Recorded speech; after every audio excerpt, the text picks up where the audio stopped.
is Miranda, and today I am here to discuss season 2 of Dimension 20, which of course is called Escape from the Bloodkeep. I have been slowly but surely making my way through the different Dimension 20 seasons. This is the second one, so I've been watching them on YouTube so far, but I'm probably gonna have to get a dropout account just because I need to catch up on all of them. So this one is a bit different from the first season. Obviously it's all different players. I like that they kind of alternate, it seems, between like doing the core cast and then doing like a campaign with guest stars. I think that's a really cool idea and can kind of keep it fresh and exciting and also give the core cast a break, which is nice. So I feel like everyone plays differently. So, you know, every single person that you bring in, whether they're originally there or a guest, is going to bring something different, something dynamic, which I think is what we definitely saw in this one a lot. So I was really excited because obviously I watch Critical Role, so I know Matt Mercer, but you don't get to see him in a playing role a lot. You get to see him like in some of the one-shots, but to see him in like actual like a bunch of episodes in a row was so cool. And I think Leland in particular was just the perfect character for Matt, really. So I of course knew him, and then Iffy and Erica is her name, right? They have both also been guest stars on Critical Role one-shots, so I kind of knew about their playing style. Iffy's not as much because that was a friggin' weird Critical Role one that they did, but Erica, she's been in 2, I think, and she absolutely dominated in Cinderbrush is the one that I really love, and the funny thing is that's the one that she did with Allie. I knew she was gonna kill it, and I feel like the characters, guys, I love it. You could not have gotten more different really from Fantasy High, which was season 1 of Dimension 20, because this is full on fantasy, like high fantasy, elves, all that. Like obviously Fantasy High was a very like kind of cheeky, like winky, like fantasy exists, but like we're gonna set it in a modern-esque world.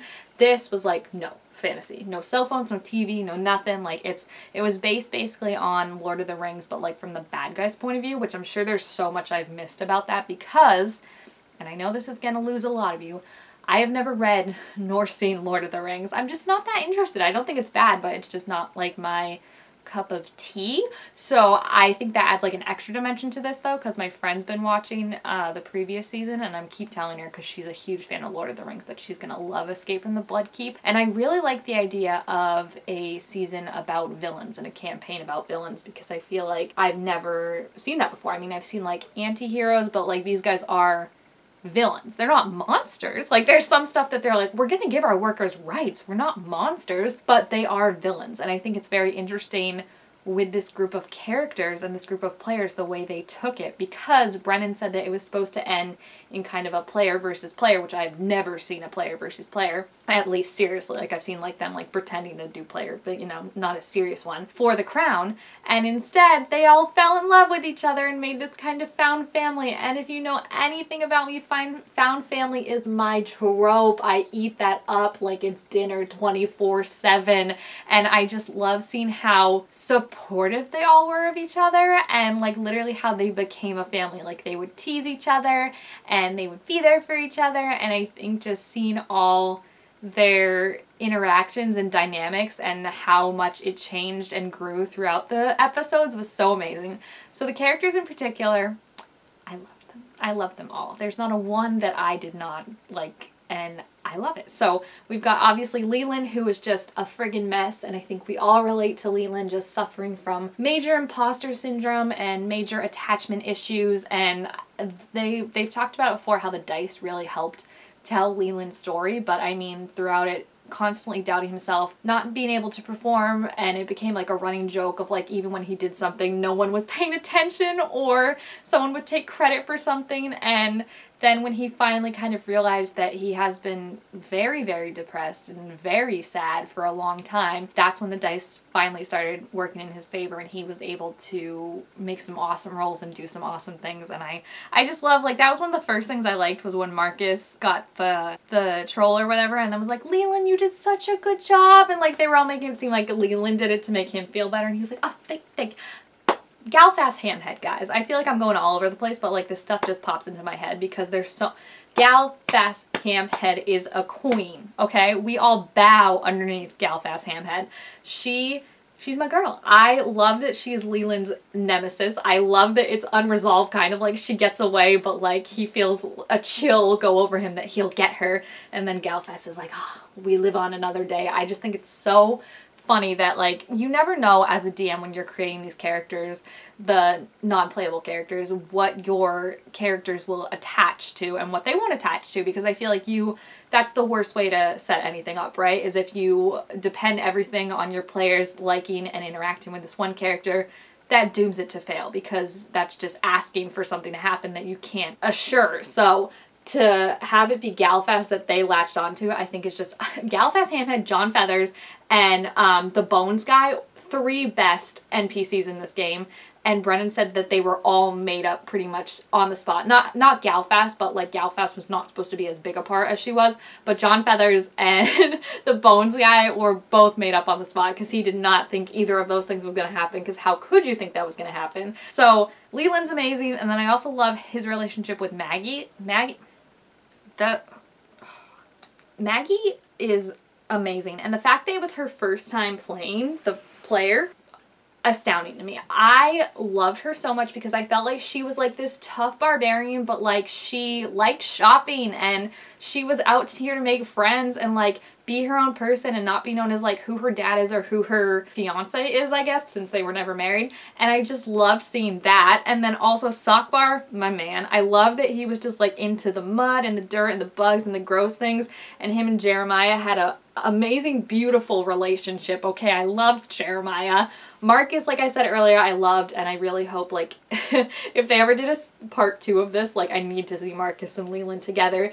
And then Lilith and Effink. Oh, I love them so much. I think Lilith really was just, like, my girl, and I hate spiders, so it's so funny that I loved her so much, but just, she was such a good mom, guys. She was so proud of her kids, Jason and Jessa, and she was so supportive of her friends. Like, she wanted to throw Maggie a baby shower. She was so supportive of Effink and, like, told her, like, you know, I'm here for you no matter what, and was just so happy when Effink, like, finally came into her home and realized, like, who she wanted to be aside from, like, who she thought she should be, like, no longer wanting to, like, scare people just for, like, appearances and not caring about her looks anymore or anything like that. Like, when she truly became, like, realized, like, no, like, this is what it's about. It's, like, having people you love and want to protect, not, like, people you want to scare and people that you want to tell you what to do. Because that was her big thing. She always doubted herself and her thoughts, and that's why she needed the little, like, seer things.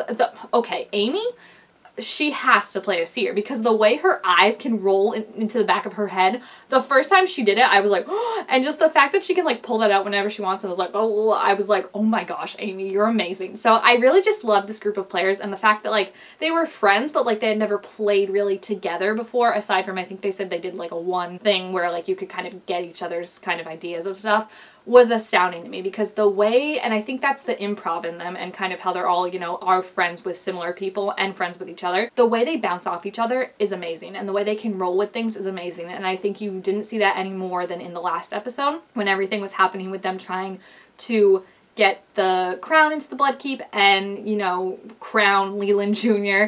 and everything, and how they all just had these own kind of plans and were able to trust each other to do their own plans and then instill them in their own. I mean, Effink literally trying to kill the boat guy was amazing, and then Lilith catching on to what she was doing and helping her with that was such a, like, that's like, who would ever think that? That's what I mean about how this is what you see. I think these are some great players, because, and this is a great way to see D&D if you're thinking of getting into it, or if you're wanting to DM, because you have to see that, like, no matter how many ways you plan something for your players, like, oh, they could do this way, they could do this way, this could stop them, this could help them, they're gonna find a way that you would never ever think of. And that's just because this game is intrinsically designed for creativity, and everyone's mind works different. And I think that is, it's beautiful, honestly. I loved this story. I loved, again, the found family. Like, when they were all hugging at the end, and they were like, hug around the Bloodkeep, and they were like, there's no hugging in the Bloodkeep.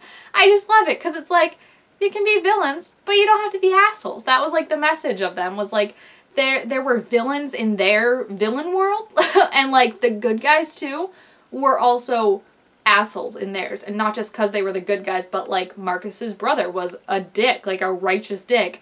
And the good guys who you thought were, like, oh, so good, were doing terrible things, too. And it's kind of, it's that whole idea of, like, what is truly good and what is truly bad. And I think, yes, they're bad. They want bad things, but that doesn't mean they're gonna be assholes about it, you know? And I think that was an awesome thing to see, because you don't really see like a layered, nuanced portrayal of villains like that. And like I said, I think it takes it a step further than anti-heroes, because like these are villains. They're doing bad things, they're bad people, they don't want to see light, blah blah blah. They want to crush all the forces, what was it, men, elves, and dwarves or something like that. But like, they're gonna be nice. They're gonna, you know, celebrate birthdays. And I think that was a really interesting way to play it. And I think the fact that like Brennan kind of made it as this supposedly player versus player thing, and instead they all turned and instead loved each other and found like a found family. Like literally you could make a compilation of just like them supporting each other, because I think all of Lilith's moments of her being a parent, being like, oh, good job, my children, mommy's so proud. And Marcus, you know, like I said, when he was trying to make Leland feel better about like, oh, Leland was the one that took this down, and everything with John Feathers, how they got him a hat, they got him a suit, they got him shoes, like he was decked out to a T, and it was beautiful. And there's just, I love it. I love it so, so much, and I highly recommend it. It's very, very different than Fantasy High, but I think that's great. And I think that's what's I love so much about Dimension 20 having kind of these kind of more compact campaigns, because this was even shorter than Fantasy High, is that it allows you to change up the genre and change up the style of playing and stuff like that. Like obviously they were rolling for way different things than they were rolling for in the other one, and the dynamics, the relationships was just so, so interesting. And I absolutely loved it, guys. I could talk forever. I mean, Maggie giving birth in midair after they're just like almost died, and just naming the baby Leland Jr., Leland thinking she's gonna name it John. Like there's just so much that I absolutely love about this, and I highly, highly, highly recommend it if you haven't checked it out yet. It's less episodes, like I said, so you could totally watch it like in the weekend. It's amazing. I love it so much. So if you have seen Escape from the Bloodkeep, please feel free to leave your thoughts about it down in the comments. Leave your favorite parts, your favorite characters, if you ship Marcus and Leland as much as I do. Also, bro ship Sockbar and Lilith. I think they're amazing together. Bro ship Maggie and Leland. They're amazing together. Ship Marcus and Leland, like I said, and then Effink and Lilith I think would also be a really awesome ship. So maybe we'll see more of them. I kind of hope maybe someday, but it has been a little bit, so I don't know. But thank you guys all so much for watching this video. Make sure to give it a thumbs up if you enjoyed it, and I'll see you guys next time. Bye!